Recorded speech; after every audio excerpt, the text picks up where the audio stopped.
प्रधानमंत्री नरेंद्र मोदी एक बार फिर रूस के दौरे पर जा रहे हैं। 9 जुलाई को नरेंद्र मोदी रूस के राष्ट्रपति व्लादिमीर पुतिन से मुलाकात करेंगे। दोनों के बीच कई मुद्दों पर बातचीत होगी, जिनमें से एक S-400 एयर डिफेंस मिसाइलों की सप्लाई को फिर शुरू करने के भारत के अनुरोध पर चर्चा होगी।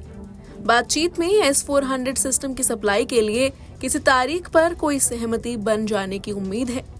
बता दें कि अक्टूबर साल 2018 में S-400 एयर डिफेंस सिस्टम के लिए डील हुई थी। $5 अरब की इस डील में भारत ने 5 S-400 मिसाइल सिस्टम का ऑर्डर दिया था। इनमें से 3 अमेरिकी दबाव और रूस यूक्रेन युद्ध के बावजूद डिलीवर किए जा चुके हैं।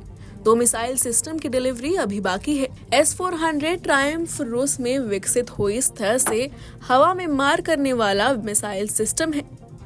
ये विमान ड्रोन, क्रूज और बैलिस्टिक मिसाइल के हवाई हमलों को रोकने में सक्षम है।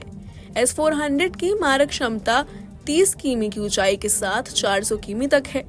नरेंद्र मोदी और व्लादिमीर पुतिन की ये बैठक ऐसे समय हो रही है जब रूस से भारत का सैन्य आयात 60 साल में सबसे कम है। भारत कई पार्ट और कंपोनेंट खुद बना रहा है, साथ ही पश्चिमी देशों से आयात करने का विकल्प भी खुला रखा है। इसमें एक फैक्टर ये भी है कि रूसी कंपनियों ने भारत में राइफलों और गोला बारूद के निर्माण के लिए जॉइंट वेंचर स्थापित किए हैं। इंटरनेशनल मीडिया रिपोर्ट के मुताबिक स्वीडन स्थित Stockholm International Peace Research Institute ने इस साल 10 मार्च को अपनी रिपोर्ट में रूस पर भारत की निर्भरता में काफी कमी का खुलासा किया। रिपोर्ट्स में कहा गया कि रूस भारत का मुख्य हथियार सप्लायर बना हुआ है और इसके आयात का 36% हिस्सा रूस से आता है, लेकिन ये हालिया समय में काफी गिरा है। 2019 से 2023 के बीच 5 साल के समय में 1960 से 64 के बाद पहली बार ऐसा हुआ कि रूस से आपूर्ति भारत के हथियार आयात के आधे से कम थी। इसी दौरान फ्रांस ने भारत को 33% और अमेरिका ने 13% सैन्य उपकरणों की आपूर्ति की। भारतीय हथियार आयात में रूस की हिस्सेदारी 2009 से 2013 के 76% के मुकाबले घटकर 2014 से 2018 के दौरान 58% रह गई है।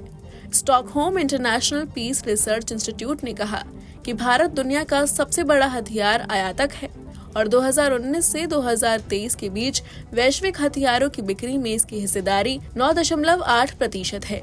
SIPRI वैश्विक स्तर पर हथियारों की बिक्री पर नजर रखता है और एक वार्षिक रिपोर्ट प्रकाशित करता है। बता दें कि PM मोदी अपने तीसरे कार्यकाल में पहली बार रूस जाएंगे।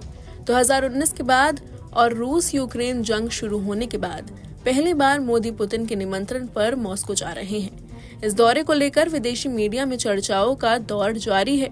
चीन परेशान है, पाकिस्तान हैरान है और अमेरिका की नजर है। PM मोदी एकमात्र ऐसे नेता हैं जिनकी अमेरिका और रूस दोनों से गहरी दोस्ती है। ऐसे में इस दौरे को लेकर वर्ल्ड ऑर्डर पर क्या असर होगा? क्या यूक्रेन युद्ध को लेकर रूस की रणनीति बदलेगी? रूस भारत के बीच क्या समझौते होंगे? इस पर सभी की नजर रहेगी। Bureau report, news nation.